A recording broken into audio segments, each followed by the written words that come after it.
for coming out. I am Mark Walters. This is Devin Pike. You may know us. From, we both write for BigFanboy.com. Devin has been a part of our shows for many times. He hosts a lot of panels for us. Thank you for being here for Fan Expo Dallas, presented by Dallas Comic Con. We hope everybody is having a wonderful time. And everybody up there, can all you guys hear me okay up there? Is everybody good? I want to know if that guy up there can hear me all the way up there. Can you hear okay, sir? I don't even know if it's a sir or ma'am. I can't see what's going on. But you can see anything through these lights. It's ridiculous. And the reason that we bring Devin up here to host this is because Devin is our resident Doctor Who expert, and we have been trying. Where are my hooligans? Where are my hooligans? We have been trying very aggressively to bring in awesome Doctor Who guests, and we've actually had Karen with us once before, but you know what? It just wasn't enough because she is so wonderful and she's constantly got cool stuff coming out. And I mean, how badass was she in Guardians of the Galaxy? So I'm going to hand it over to Devin, and I guess let's do this together. We'll introduce her to the stage. The same way we did at the Catskills a couple of years ago? Sure. Yeah, that'd be fun. Want to remind everybody, please, if you are lined up to do the questions, we do have a mic here for audience questions down here on the aisle. Please do not ask for selfies, even though she was in the TV show called Selfie. That's a great thing. But in person, not so much. Also, don't ask for hugs. It's just really, it's an awkward thing, seriously. And also, please, no. Devin and I will give you hugs later. No, right? No. Okay, maybe one, maybe just one. Also, please try to keep your questions brief because Karen does have a really compacted schedule. She's going to be running out of here, heading to do photo ops, and now she'll be back at her table afterwards for signing. So that's a perfect time for you to ask all that. Also, we don't want to try to limit flash photography because you know that as convention professionals, we have no souls. So please don't steal them away from us after we do that. Yeah, I mean, it's okay if you guys snap pics, but let's try to get the flash photography done in the first few seconds so that we can just like concentrate up here. Mom said we'd go blind if we kept doing this. That's right. Yeah. All right, what do you think, Devin? Are we ready? I'm ready. You ready? Ladies and gentlemen, the one, the only, Karen Gillan!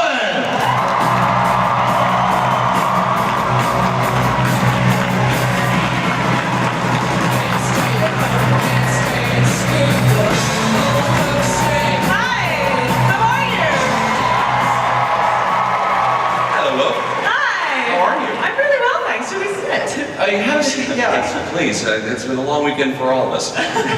First off, it's a really long coat. Yeah, well, this could be a therapy session. You know, it'll be fine. Just tell me about your mother. No, when we had you here, first off, thanks for coming back because we had such an amazing time with you a couple of years ago. Wait, was this a couple of years ago? I'm trying to work this out. It was February of 2014.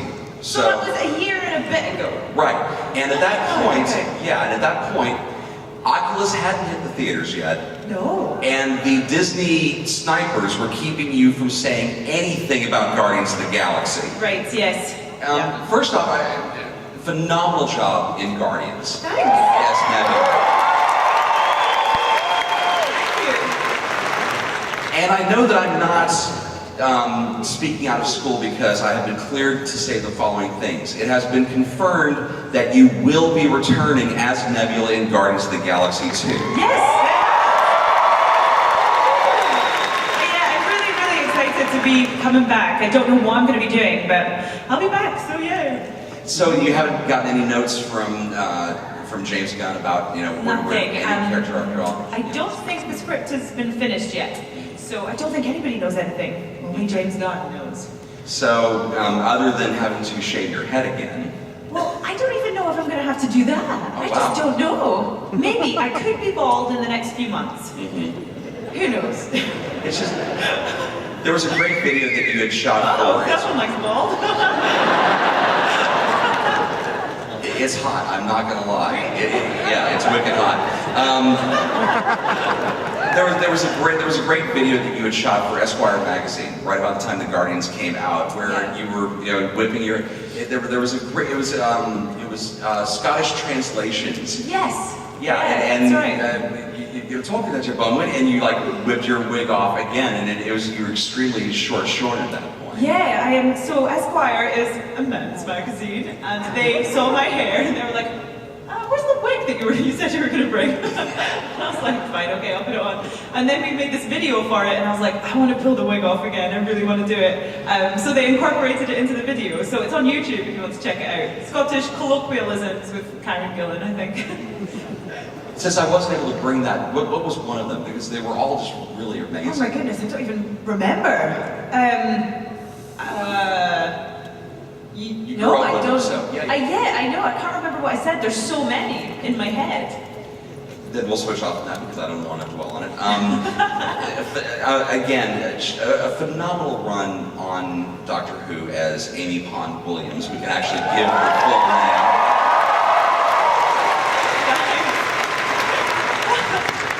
Because that was there was talk at the end of Matt's run, especially in the time of the Doctor, where you might be revisiting faces as time goes by.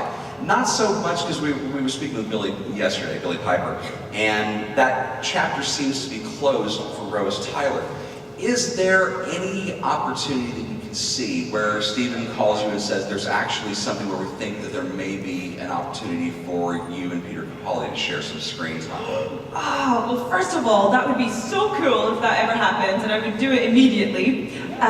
Whether or not it's going to happen, I don't know. I feel like maybe there's always an opening so long as Stephen Moffat is the showrunner, because he created Amy. And you know, I've said in the past that I wouldn't return for any cameos because I wanted Amy's departure to still have the same impact years later. I still wanted people to feel sad when they watched it. But then I went back for Match Regeneration, so obviously I lie about that. So yeah, I would go back if they asked me. I just love seeing the two of you bantering back and forth, because I mean, two great Scots going toe to toe. I mean, it would be phenomenal. Yeah, it would be a lot of Scottish on the TARDIS, that's for sure. We had a chance to see another side of you in Oculus, and I know that you're a massive horror fan to begin with. Yeah. So you've got a couple of projects that actually tweak that as well. One of them that I know is a mini-series about the Salem witch trials. Yes, we shot the pilot for HBO. It's called The Devil You Know. And it's about the Salem witch trials, and I played a Puritan, and I'm not wearing any makeup, so it's real scary. Yeah, but it's like a more authentic account of the events. It's not like mysterious stuff, it's more like really what happened, a historical thing. Yeah. But I mean, that's horrific enough because... I mean, it really is, yeah. What they put these women through who were accused of witchcraft in that time. I know, are all the people that were, the young girls accused of being witches. And then there was another project, oh gosh, I'm trying to remember. There's another project that's horror tinged as well. Did I see that right on the stuff that's going up? I don't know. Is there? I don't know. I mean, I made a Western. Oh my god, I can't remember what I've done. I've done a Western, though, that I'm really excited about. It's called In a Valley of Violence, and I think it's going to be out in December time this year. And that was directed by a horror director, so maybe that's what you're talking about, called Ty West. Oh, yeah. And yeah, it's really cool. The Western has John Travolta and Ethan Hawke in it, and Thaisa Farmiga from American Horror Story, who's great. Fantastic. We've got people lined up for questions, so let's just get to them, man. Let's go. Let's do it. Are you scared or sad of the weeping angels? I think I'm scared and sad when I see a weeping angel, because they're scary, and you know, you're not allowed to blink, and that's really hard. Are you scared of the weeping angels? No, I'm kind of sad about it. You're sad? I'm sorry they make you sad. The doctor will save you, it's okay. Next question. Hi, I'm Abby. Hello. And by the way, I hope you liked your iron brew. I loved my iron brew, thank you very much. No problem. You know me well. So my question is, when did you suddenly decide, hey, I want to be an actress? Well, my parents tell the story that when I was a little kid, I pointed at the TV and I was like, I want to do that. but I don't believe that. So I think, I just feel like that's a lie. I don't know why. Anyway, I feel like, as long as I can remember, I definitely wanted to be a performer, and then I did lots of music in school, and I was like, I'm going to be a singer. And then that sort of introduced me to musical theatre as a thing, and then I think acting just sort of took my interests. And then when I started studying, when I was 16 at college, I studied acting, and that's when I was like, oh, I want to dedicate my life to this. Hi. Hi. So I saw you in Not Another Happy Ending where you're a writer. Yes. And around that time you had an interview where you said that you were writing a screenplay. Yes. Did you ever complete it, and what were your inspirations behind it? Oh, I did complete the screenplay. I'm very excited about it. I think we're trying to get it made at the moment, so we're sort of in all these really boring meetings about it. And I'm like, just make it. So we'll see what happens with that. Inspiration, I mean, I don't want to give anything away because I really want it to be a surprise if we actually do get to make it, but I think it's really important if you're going to write about things that tell people your story, your specific, detailed, unique story, and that's when it's going to be interesting to other people. So that's what I think is really important when looking for inspiration when writing. And I wrote a short film that's going to premiere at Edinburgh Film Festival this year, and then I will tweet a link to it once that's happened. Was there something that you took away from? Yeah, absolutely. Was there something you took away from your experiences acting that helped you get the screenplay across the finish line? Oh yeah, I mean, yeah, my acting experience was invaluable when doing anything like this, just because I've read so many scripts, and I think that's how you learn how to do something, you know, by watching or reading people who could do it better than you. So yeah, just the experience of reading so many scripts and going, I like this about this one, and I don't like this about this one, sort of helped me make one that I think is good. Next question. Hi, Karen. Hi. I think like many people, I was really sad when Selfie was canceled. Oh, thanks. Sorry, you're sad. I guess my question is, if it hadn't been canceled, where you think Eliza, what direction would she go in? What would happen with her and Henry? Oh, right. Yeah, I don't know. I mean, obviously they're supposed to be together, Eliza and Henry. I like to think that they would have got together, they would have got married in Vegas, and they would open up a pharmaceutical company together and, yeah, be like this pharmaceutical power couple with ginger Korean babies. Hi, I'm Steph. Hi. So, in that one Doctor Who episode, The Beast Below, how did you feel covered in all that slimy stuff? Can I tell you, there was real cabbage in that slime. Like, real cabbage, food, vegetable. So that was really weird, and at first it was really fun, because it felt like we were on a sort of ride or something at a fairground. We were like, woohoo, we get to do this for a living, and then maybe 2 hours in, we were like, this is disgusting. And like we were falling over all the time, and we stank up cabbage, so, but it was fun for a while. Hi, Karen. Hi. Hi. So I was wondering, what was it like working on like a big blockbuster American movie compared to like a British TV series? Oh, there are a few differences. I mean, the job itself is kind of the same. You know, when the cameras start rolling, you're just doing the job that you always do, no matter where you are. But it's all the stuff around it that's different. That's the main difference between American and British anything, really, I think. Is that, I mean, you guys just like, it's luxurious. I mean, the craft service is amazing. Like, there's just endless amounts of food, consistent coffee.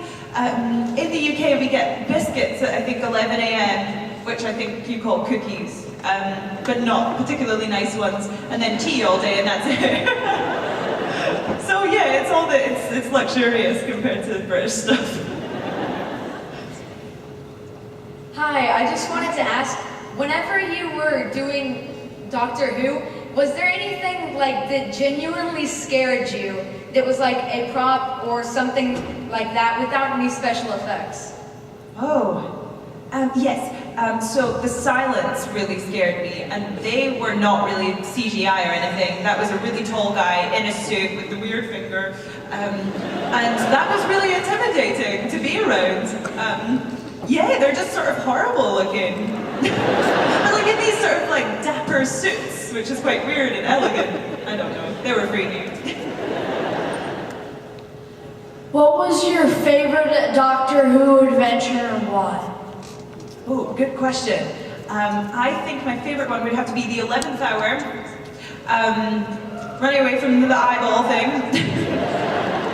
Because I think that was just really special, and it was Stephen Moffat's first episode, and I think he had that in him from when he was a little boy. That's the one he always wanted to write, and then he finally got to do it, so it just felt really magical. And it was introducing 2 new characters. I think my cousin did a really good job in it of introducing my character, making people like her. So thanks, cousin. Yeah, it was a good episode. Has somebody had a chance to take you by, because there's a, not very far from here in downtown Dallas, there is an art exhibit. It is a massive 20-foot tall eyeball. It looks just like the attraction. I've seen this. Yeah, it's I saw it. Yeah, okay, so, Yeah. not CG, it's just sitting there in the middle of the I yard. was talking with someone and I could see this eyeball behind them, and I was like, what? Yeah. I swear I forgot about that till then. Yeah, the eyeball. In The Girl Who Waited, you had like a couple of really emotional scenes that you had to play with yourself. How difficult was that? It's really weird acting with yourself. Yeah, it's bizarre, because the best thing about acting for me anyway is reacting off what somebody else is giving me. So when nobody's giving you anything, that's quite bizarre. Just had to imagine what I was going to do with the other side. We had a double in with like this ginger wig on, but that really wasn't the same. It was really strange, but a cool experience. I would do it again.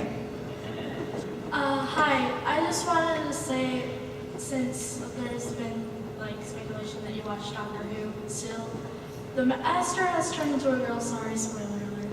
But how did you feel about that? Turned into a what?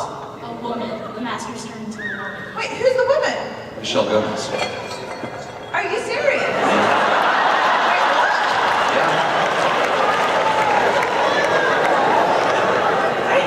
Spoilers, sweetie. Oh my god! It was speculated that it might be a different character, like it might be the Ronnie, or it might be one of those other nemesis from Doctor's Past, but it winds up being Missy is, of course, feminine for master, for mistress. Okay, I love that. I think that's brilliant. I think the Master should be a woman. Let's see what she has to bring. Well, it also opens the door, because if you can have a female master, that means the Time Lords we already know that they can switch genders, which means maybe opens the door a female doctor now. I mean, who would that be? Who could play the female doctor? What about Gillian Anderson? I saw her. Wouldn't she be really good? I'll always say Helen Mirren. I will always be that girl. Yeah. You watch her in Red, and she's running a 50 cal machine gun like nobody's business. She can operate sonic screwdriver's nothing for that. Yes, you're totally right. It's Helen Mirren. Hi, my name's Myra. Hello. My question is, what made you come back for Smith's Regeneration? Why did I come back? Because Stephen Moffat asked me to. And I was like, yes, before he had even finished talking. I was really, really excited. I mean, I knew that Matt was going to be regenerating, and I knew it was going to be a really special moment in Doctor Who history. So I just couldn't believe that I got to be a part of it. But it was so weird going back onto somebody else's TARDIS. I was like, don't like this. Don't like what you've done with the place.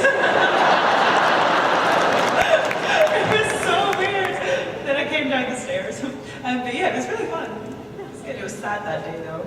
That day was so sad actually. Gosh, because Matt was, obviously in a weird place because he was regenerating and it was really sad. Jenna was crying the entire day and I was like, do you need anything? A cup of tea? And I felt like I was the one holding it together. And then Matt finished filming and walked out of the studio. And I think I was just hanging around the monitors or something, and then the door opens again, and it was dark inside and light outside, and I just see this big silhouette coming to the door, and I was like, could it be? It's him! And it was Capaldi.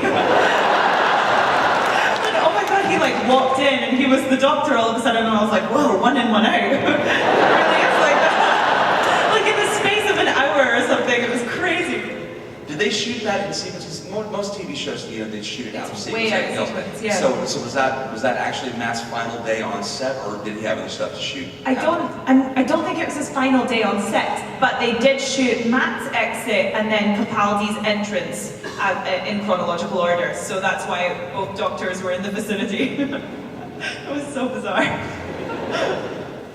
How did you react when you found out that you were going to play River's mom? Oh yeah, that was a weird piece of information. I didn't see that one coming, I had no idea. We were all coming up with theories as to who River Song was. I was like, I know who it is, but I wasn't. And then I read the script and I really couldn't believe it. I was so shocked. But at the same time I was really excited because Amy got to be so integral to the storyline of the whole thing, and that made me really happy. And then I was like, oh, we're going to have so much fun playing this mother-daughter relationship from now on. Alex Kingston knew the whole time, but of course, playing River, she didn't say anything. Her hair is just full of secrets. That's full of spoilers. Got that in mind. In Guardians, you're Gamora's stepsister, so how does it feel to be modern-day evil stepsister? The modern-day evil stepsister. I mean, that's pretty cool. It's really fun. Somebody told me the other day that technically I'm a Disney princess because I'm daughter of Thanos, who's created by Disney in some way. So yeah, that's pretty snazzy.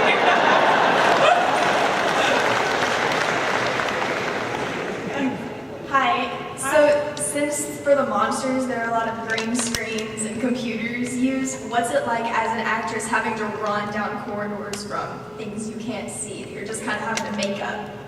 Yeah, initially that's really weird because you're like, I feel like I should at least know kind of what this monster looks like so I can, gauge my reaction, what it should be. But you get really used to it. So on Doctor Who, for instance, me, Matt, and Arthur got so used to reacting to nothing. I mean, it was like second nature, and we all knew whether it would be a slow turn or a fast turn. Like, it just became like so, I don't know, ingrained in us. But sometimes there's a tennis ball on a stick that they wave around so that our eyelines are in the same spot. So I can be really scared of tennis balls. That's my skill. It might have to be a real big problem for therapy later. Okay, I was wondering which version of My Fair Lady inspired your character on Selfie? Oh, I guess the film with Audrey Hepburn. Yeah, but I mean, she's very much her own version. I mean, this sort of like Valley Girl selfie person. I don't know. Audrey Hepburn didn't really do that, did she? And also just like lots of girls that I would see around Los Angeles in like cycling classes and stuff. They really inspired the character. I was secretly watching them the whole time, and they're like, oh my god, I'm cycling.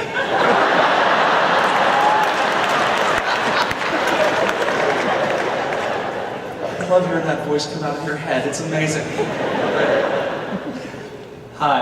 Hi. I was wondering, I'm an aspiring actor, and I was wondering if you could give me any advice. Run. I would say it's going to take a lot of persistence, but that is key. A lot of hard work and persistence, because it's quite hard to break into it, but it's definitely possible, and I think you should always remember that. And I would say just watch as much as you can as well, because that's what I try to do. Like whenever I'm not actually acting, I'm just watching people do it better than me all the time, and that's how I think you get better. So yeah, that would be my advice. If that's valuable. Hi. Hi. There are a couple of videos on the internet where you're dressed as the MMPR Pink Ranger. I was wondering, are you a fan at all of the Power Ranger series? Yeah, I loved the Power Rangers. Mighty Morphin Power Rangers. I loved it so much growing up. Whoa, I just shouted. I loved it so much growing up. There was this boy that lived next door to me growing up, and he had like all the toys, and I remember being really jealous of them. So I would go over and play with those all the time. I wanted to be Kimberly. We would play Power Rangers as kids, like run around the streets, pretending to be them. So yeah, they're the best. So whenever I see the Green Ranger at the conventions, I'm always really weird around him. Hi, how are you? Well, you know, he's shooting all of these great clips, so as much as you guys are in the same weekend, you know, in the same city, you've got to make this happen. What clips that he's shooting? Yeah. Yeah. Like little vignettes or the Green Power Rangers fighting, you know, dude from Mortal Kombat, whatever else. Yeah. So we've got to make this happen. I mean, I'm up for it. All right. Definitely. All right, you heard it. Let's get Jason on the phone. Let's make this happen. Hi. Have you ever had any dreams or nightmares about Doctor Who? Oh, you know, I don't think it really infiltrated my dreams. The only sort of nightmares I've had are along the lines of, oh, I don't know my lines and it's happening and I'm on camera blanking. Those are my nightmares anyway. But no, I don't think I've had any nightmares about any of the monsters or anything. Maybe like Matt's face in the morning, but that's about it. I stole that joke, he says that about me. He says that's the scariest part of Doctor Who. There's this chin chasing me. I don't know what's happening. Hi. Hi. Out of all the creatures you've worked with, which is your favorite? Creatures? I don't remember. Took a second. Did you? Yeah, the silence were up there. But actually the Weeping Angels were my favorite just because they're the best villains and yeah, they're just really cool looking. What was your favorite part of the TARDIS? Favorite part of the TARDIS? That would probably have to be the little lever thing that the Doctor always pulls when he wants to fly it. And that was always really fun because I knew when he was headed for that, I got to go like that. So, as if we were like taking off, so we would have a lot of fun with that. What did it feel like to be with Matt Smith?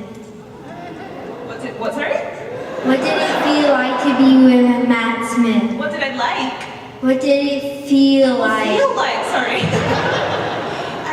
Well, I will say he's one of the most silly, ridiculous people I've ever met. So it feels really silly to be around him. When we get together, it's just general frolic silliness. With Arthur too, I mean, Alex Kingston describes it as seeing like 3 tiny puppies like playing around. Just really excited to sort of be there. Yeah, it was really fun, but also I feel like I learned a great deal about acting from Matt Smith. I think he's one of the best ones of our generation, and yeah, he's so good. So I would say that it's been a really valuable learning experience for me as well. Oh my goodness. Oh, hello, tiny doctor. It's okay. Why are the Cybermen's evil? Why are the Cybermen evil? I don't know. I don't know what their motivation is for being evil, but maybe it's because they're made of metal. No one wants to be made of metal. But yeah, no, they're pretty evil. Bow tie and sand shoes. Look at that. Oh my God, yes. That's like half. Do you like working with Matt Smith? I do like working with Matt Smith. He's really fun. He's really silly and he's really clumsy, so he drops things all the time, which I get to laugh at. I think he went through maybe like 12 sonic screwdrivers. So yeah, he's funny. Thank you. Hi. Hi. I've heard you've done a really good impersonation of a Dalek, and I was wondering if you could do that for us. What should I say? Give me something really weird to say, because I always say exterminate. What? Dialogue from selfie? That's a Dalek. Okay, yeah, you really delivered on the weird front there. Okay, I mean, I'm Eliza Dooley, I'm gonna say. I am Eliza Dooley!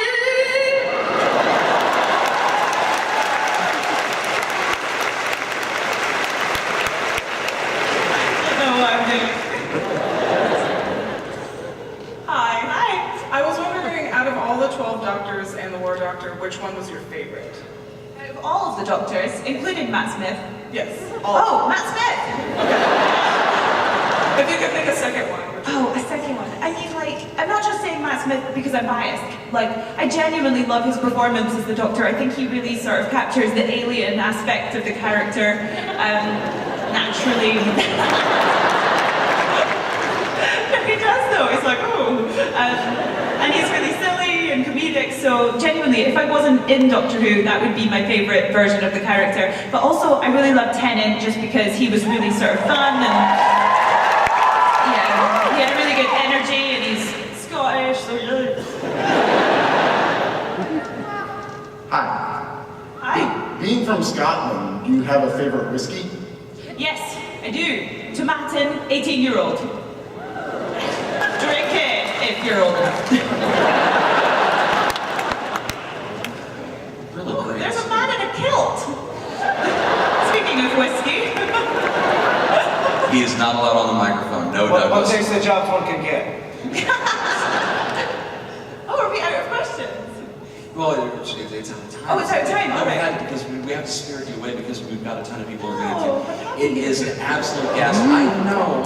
I could spend like hours talking because honestly, I've enjoyed our conversation together. You have such an amazing energy and such a love for your time on the set. The one thing I did want to ask that we didn't get a chance to hear is if you had to choose between, say, for example, the romantic 22-minute weekly series, the rush of that, or the expanse of being able to shoot a feature film, craft services notwithstanding, or working on the BBC on a series that, you know, it's a shorter run, there's a little bit more breathing room for it, and you're looking at a global phenomenon, so there's at least more resources than even a lot of the BBC series have. Did you have a preference as an actress to be able to move between those? Which would you stick towards? Oh God, that's a tough question, because ideally I would like to do all of them. The thing I like about doing feature films is you get to have this amazing, intense, cool experience, and then you're finished and you have this thing you can be proud of and then move on to the next thing. That's really nice. But I mean, to be honest, the best experience of my life as an actress so far has been on Doctor Who, so a BBC series, which takes a lot longer than one would think. Like, it takes 9 months to shoot it, and it's only 13 episodes, so it pretty much, like, you're eat, sleep, and breathing it. But yeah, that's been the best experience so far. It is a gas to see you again. I am so incredibly glad you're able to make it back, and I know the fans have enjoyed having you here this weekend. Once again, the amazing couple, Gillan.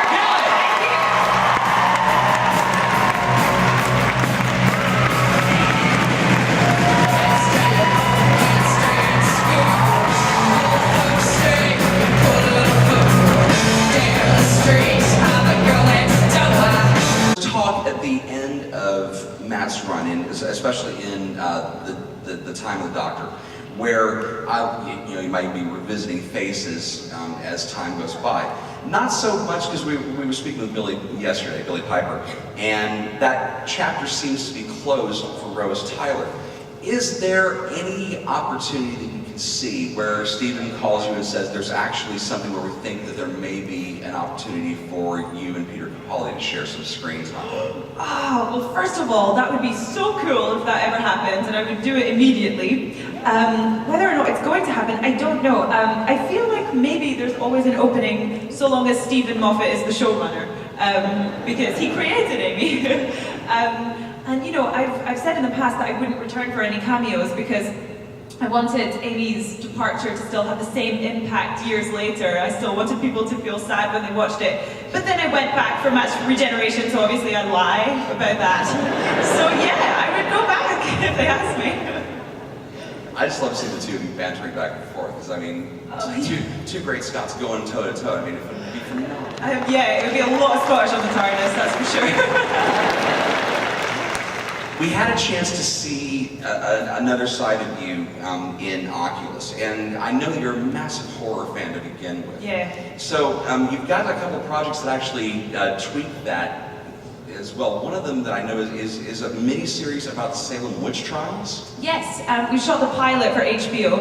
It's called The Devil You Know.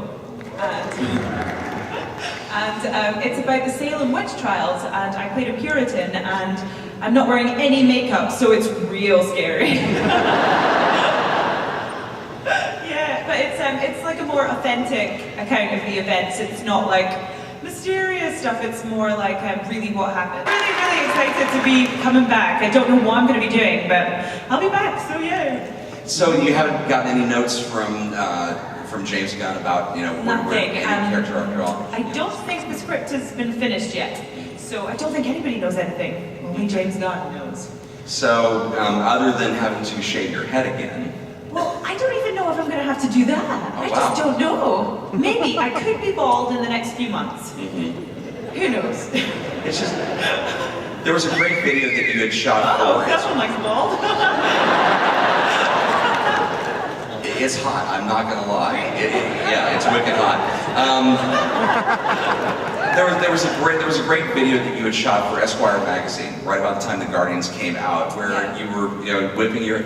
There was a great. It was Scottish translations. Yes. Yeah, that's right. You were talking about your bum, and you like whipped your wig off again, and you were extremely short at that point. Yeah, I am. So Esquire is a men's magazine, and they saw my hair, and they were like, "Where's the wig that you said you were going to bring?" And I was like, "Fine, okay, I'll put it on."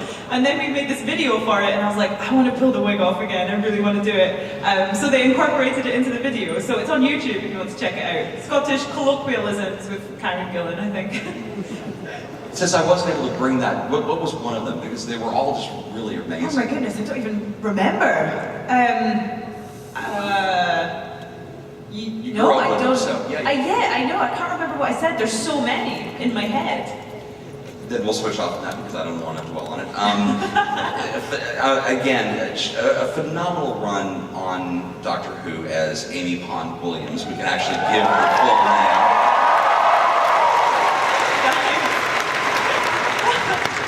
Because that was there was. Hey, thank you all for coming out. I am Mark Walters. This is Devin Pike. You may know us. From we both write for BigFanboy.com. Devin has been a part of our shows for many times. He hosts a lot of panels for us. Thank you for being here for Fan Expo Dallas, presented by Dallas Comic Con. We hope everybody is having a wonderful time. And everybody up there, can all you guys hear me okay up there? Is everybody good? I want to know if that guy up there can hear me all the way up there. Can you hear okay, sir? I don't even know if it's a sir or ma'am. I can't see what's going on. But you can see anything through these lights. It's ridiculous. And the reason that we bring Devin up here to host this is because Devin is our resident Doctor Who expert, and we have been trying. Where are my hooligans? Where are my hooligans? We have been trying very aggressively to bring in awesome Doctor Who guests, and we've actually had Karen with us once before, but you know what? It just wasn't enough because she is so wonderful and she's constantly got cool stuff coming out. And I mean, how badass was she in Guardians of the Galaxy? So I'm going to hand it over to Devin, and I guess let's do this together. We'll introduce her to the stage. The same way we did at the Catskills a couple of years ago? Sure.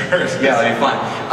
Want to remind everybody, please, if you are lined up to do the questions, we do have a mic here for audience questions down here on the aisle.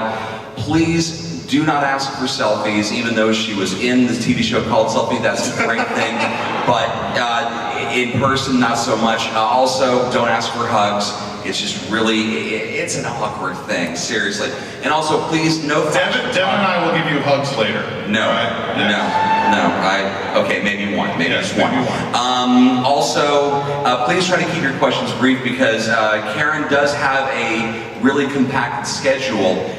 She's going to be running out of here, heading to do photo ops, and now she'll be back at her table afterwards for signing. So that's a perfect time for you to ask all that. Also, we don't want to try to limit flash photography because you know that as convention professionals, we have no souls. So please don't steal them away from us after we do that. Yeah, I mean, it's okay if you guys snap pics, but let's try to get the flash photography done in the first few seconds so that we can just like concentrate up here. Mom said we'd go blind if we kept doing this. That's right. Yeah. All right, what do you think, Devin? Are we ready? I'm ready. You ready? Ladies and gentlemen, the one, the only, Karen Gillan!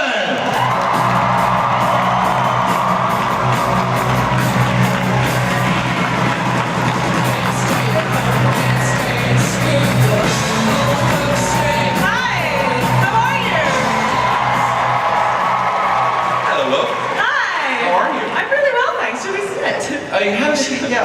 ladies. It's been a long weekend for all of us.